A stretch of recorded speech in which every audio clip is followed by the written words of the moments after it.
So hello and welcome back. This week we will be talking about shared control in the context of sharing control between a human and a robot in our Introduction to Human-Robot Interaction course. I'm Dr. Carlotta A. I am a professor of electrical and computer engineering and robotics at Rose-Hulman Institute of Technology. So the objectives for week 4's lecture are to compare and contrast mixed initiative and adjustable autonomy, discuss how time delay and neglect can affect robot effectiveness, list human-robot interaction classifications, describe how different levels of autonomy affect robot effectiveness and efficiency, define perception by proxy, and describe human-robot team metrics. So shared autonomy or mixed initiative interaction is simultaneous. That means control inputs are arbitrated between those that the robot executes and the human requests, and they are combined together, and there is an on-running dialogue between the human and the robot. It may also be sequential, which means there's a fixed allocation of control where there may be somebody who's doing arbitration or software doing arbitration, or the human takes or cedes control, or the robot takes or cedes control. Situational awareness and shared autonomy. Remember, situational awareness is based upon perception, comprehension, and prediction. The example I've given you before is perception is the human or the robot sees something red. Comprehension is recognizing it is a red ball. Prediction is that if I do not move, the red ball is going to hit me. So situational awareness for a human is how does the human regain awareness when the robot requests assistance? And situational awareness for a robot is how does the robot know what to do when the human cedes control and when to ask for help or to return that control. So exchanging control is what factors should be considered when deciding which partner should be performing a task.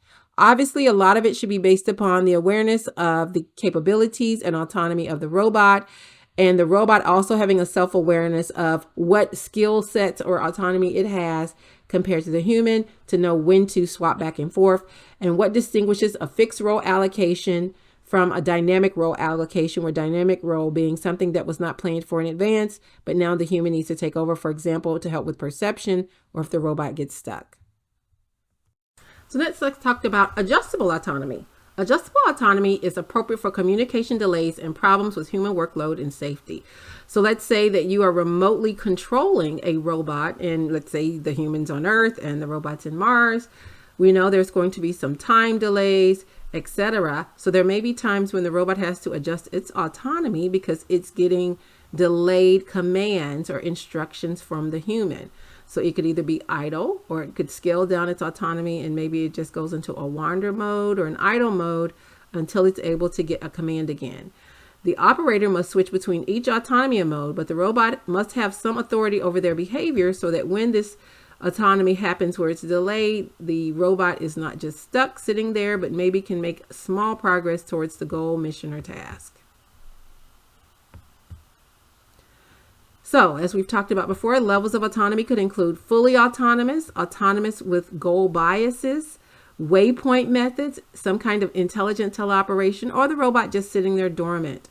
An example of that would be from 2010, The Big Dog, and we'll show a little bit of this, where it's fully autonomous as long as it's navigating in a rough terrain in, let's say, the woods.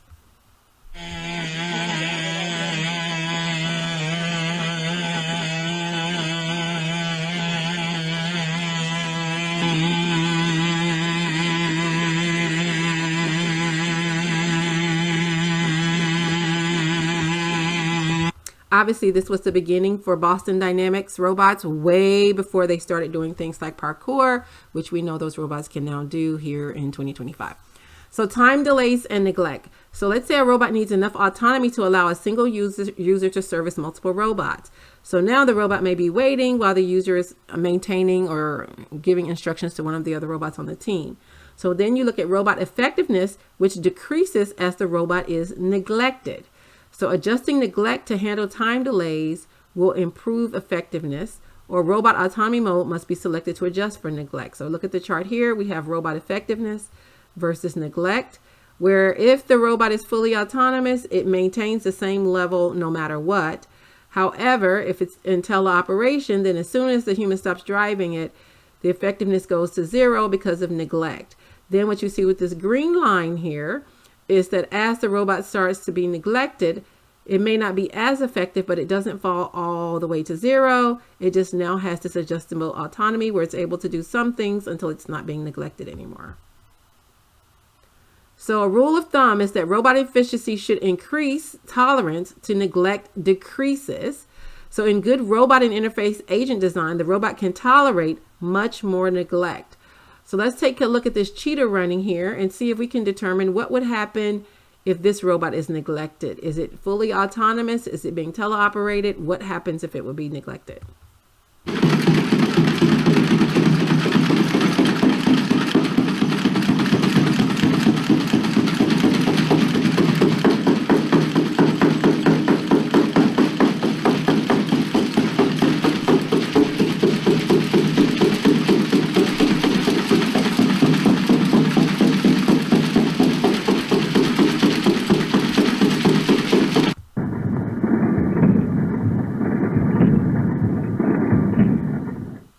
So it appears to be tethered, but fully autonomous. So that would be an example of the autonomy being the same no matter whether it was being neglected or not.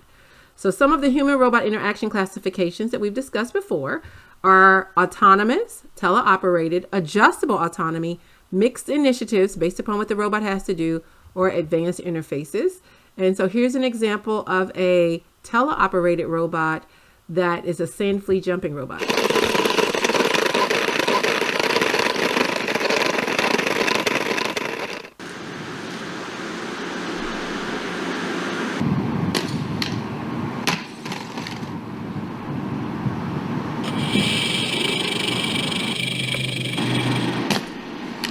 And the question becomes, what could this robot do if it was being neglected?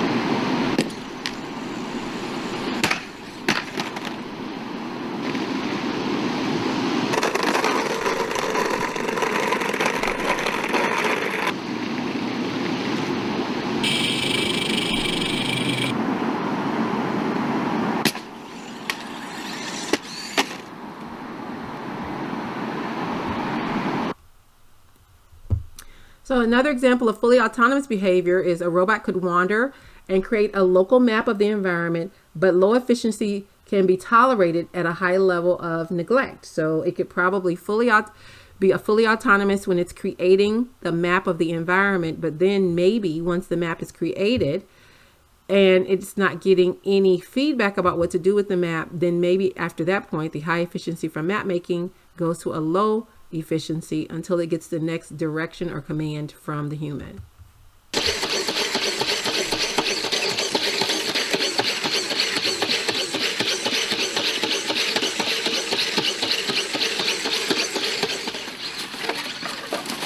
Or for example, maybe the robot is fully capable of moving in difficult terrain, as this robot is here, but then if it gets stuck on a rock where it's not able to use the flippers to get out, that would be an example of where it now has to get help from the human, or if the human is neglecting the robot, the efficiency would go to zero until the human re-engages.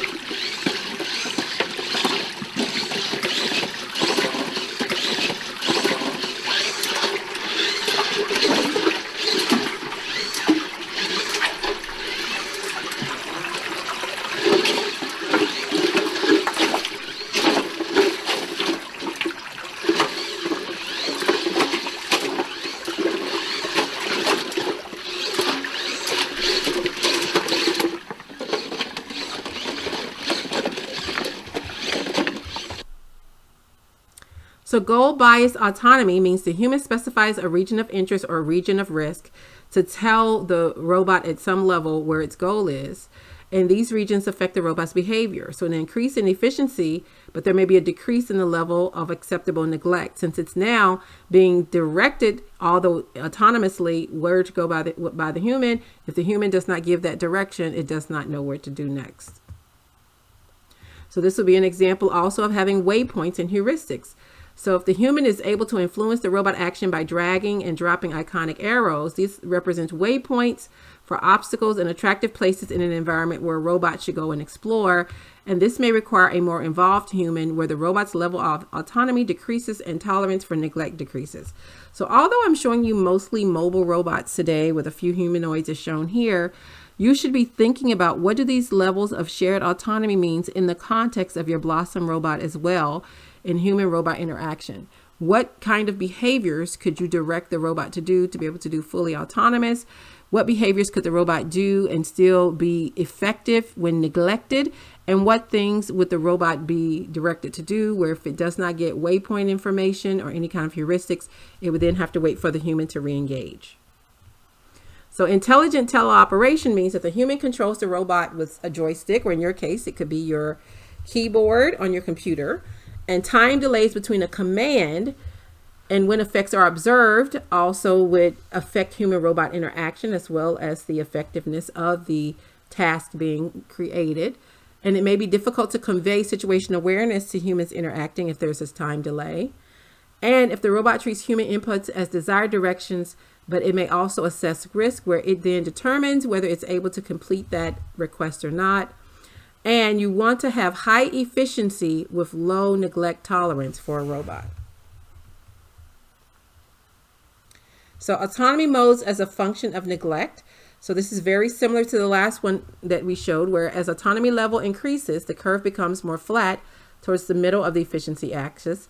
As the operator control is increased, the curves reach higher on the efficiency axis, but fall or more quickly as neglect increases. Correct. So as a human has to more actively engage with the robot for it to be efficient, then that means having neglect makes it fall off much, much quicker. Once again, fully autonomous, red flat line, blue line falls off quickly for teleoperation. But now we have goal biased, which means it is able to do some things even when the human is not actively engaged, giving it goals or waypoints.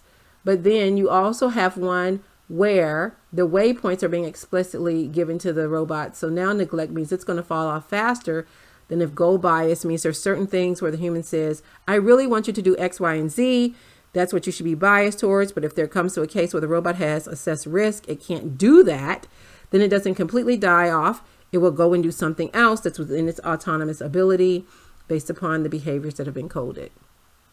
So mixed initiatives and adjustable autonomy. Humans and machines share responsibility for achieving a specific task.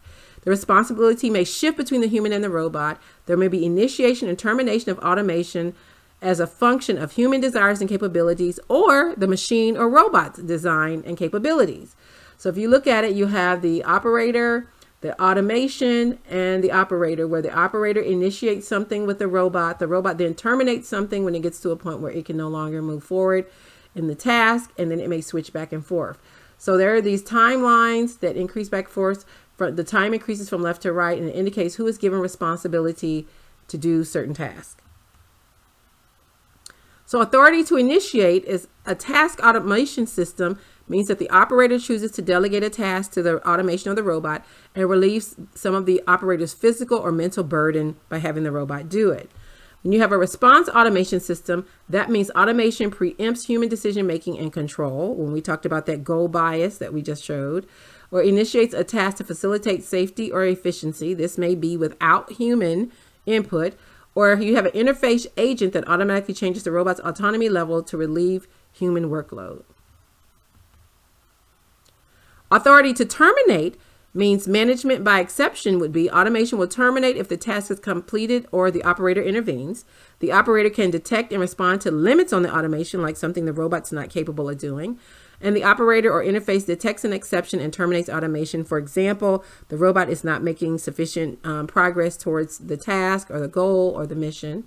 Management by consent means limits of automated behaviors is not easily identifiable, or the automation must convey limits to the operator and indicate when it self-terminates, which means the robot now has to tell the operator, I don't feel that I'm making progress, and so you should then terminate this, or I'm going to terminate.